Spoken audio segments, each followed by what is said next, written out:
हम क्यों भूल जाते हैं कि हम भी कभी नई बहू बनकर आए थे। रूही, कल सुबह जल्दी उठ जाना। सुबह के 5 बजे पूजा तुम्हें ही करनी है। इस घर का यही नियम है। याद रहे, नहाकर तैयार हो जाना। पहली पूजा तुम्हें ही करनी है। जेठानी की बात याद करते हुए रूही 4 बजे का अलार्म लगा सो गई। सुबह जब अलार्म बजा, नींद में ही वो अलार्म बंद करके अपनी चादर में फिर से सिमट गई। सुबह की नींद वैसे ही सबको बहुत प्यारी होती है, फिर जिसे देर तक सोने की आदत हो वो कैसे जल्दी उठ सकता है। रूही कल ही ब्याह कर आई थी। अभी मायके की गलियों से निकले ज्यादा वक्त तो हुआ नहीं था। यूं तो नई जगह पर नींद कहाँ आती है, पर थकान की वजह से वो जल्दी ही सो गई थी और ये ध्यान ही नहीं रहा कि वो ससुराल में है। बस फिर क्या था, वो कुछ देर और सो गई। रूही उठो, दरवाजे पर दस्तक के साथ फुसफुसाहट सुनाई दे रही थी। क्या है, कोई सोने भी नहीं देता। कह जो ही चादर लपेट करवट बदलने को हुई, सामने निशांत को देख हड़बड़ाकर उठी। उई माँ, ये तो उफ, 5 बजने वाले हैं। दरवाजे पर अभी भी रूही का नाम सुनाई दे रहा था। दरवाजा खोल कर देखी तो सामने जेठानी खड़ी थी। लगता है देवर जी ने रात भर जगाए रखा। जो नींद नहीं खुल रही तुम्हारी?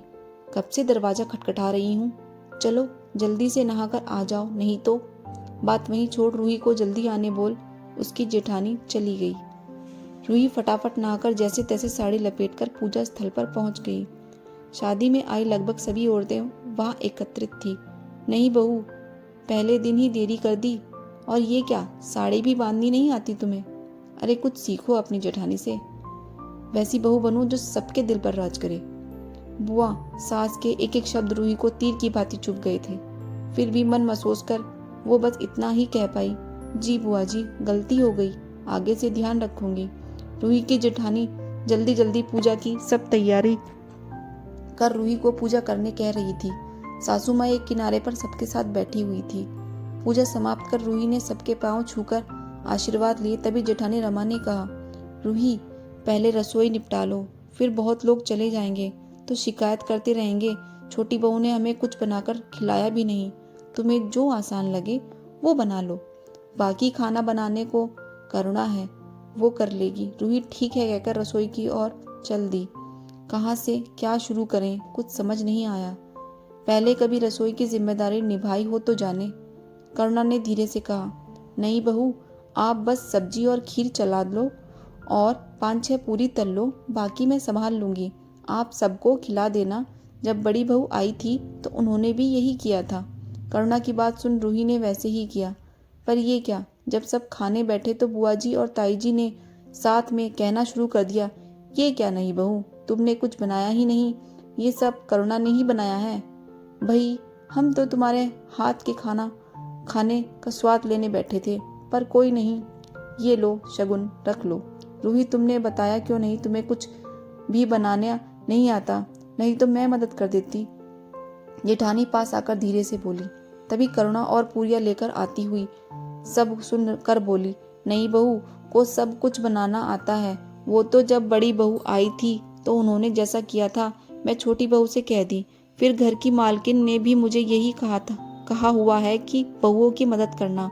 अरे अभी अभी तो आई है नई बहू, वो भी बनाकर खिला देगी। आप सब काहे चिंता करते हैं? लो नहीं बहू, पूरियां डाल दो सबकी थाली में। रूही चुपचाप पूरियां डालते हुए सास के पास जब आई तो उन्होंने उसे एक हार देते हुए कहा, बहू मुझे निशांत ने पहले ही बता दिया था कि तुम एक बेटी बनकर इस घर पर आना चाहती हो। मेरे बस में होता तो मैं तुम्हें कभी इतनी सुबह नहीं जगाती। मुझे खुशी हुई कि तुमने कोशिश तो की। जानती है दीदी, रूही को भी आपकी तरह जल्दी उठने की आदत नहीं है, पर जैसे आप अब उठ जाती हैं, कल को मेरी बहू भी उठ जाएगी। और हाँ, सलीके से साड़ी तो हम भी शुरू में नहीं पहन पाते थे, पर अब देखो। और तुम बड़ी बहू, तुमने रूही की मदद करने की जरूरत नहीं समझी। जब तुम आई थी तो क्या मैं साथ खड़ी नहीं थी?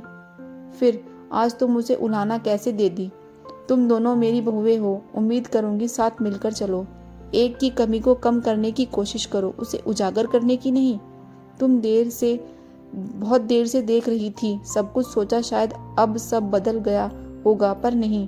हम अभी भी आने वाली बहुओं की कमियों की ही तलाशते रहते हैं। ये क्यों भूल जाते हैं कि हम भी कभी नई बहू बनकर आए थे। रूही सासू माँ के मुंह से ये सब सुनकर दंग रह गई। तो वो तब से यही सोच रही थी, सब बोल रहे हैं पर सासू माँ क्यों चुप बैठी है। शायद वो सब जानती थी, इसलिए वक्त का इंतजार कर रही थी। रूही की जेठानी को भी एहसास हो रहा था।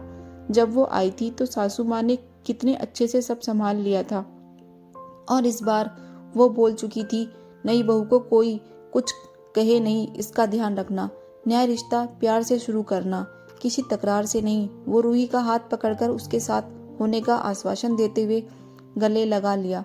ताईजी और बुआजी रूही की सास की बात सुन चुपचाप खाने लगी। दोनों को पता था वो अपने बच्चों की बुराई सुनना पसंद नहीं करती, चाहे वो बेटा हो, बेटी हो या फिर बहू ही क्यों ना हो। आज के समय में बहुत कम घर ऐसे मिलेंगे जहाँ लोग प्यार में से रहते हो, और जो मिल जाए लोग तनाव पैदा करते देरी नहीं करते। दोस्तों, आपको मेरी कहानी अच्छी लगी तो मेरे चैनल को सब्सक्राइब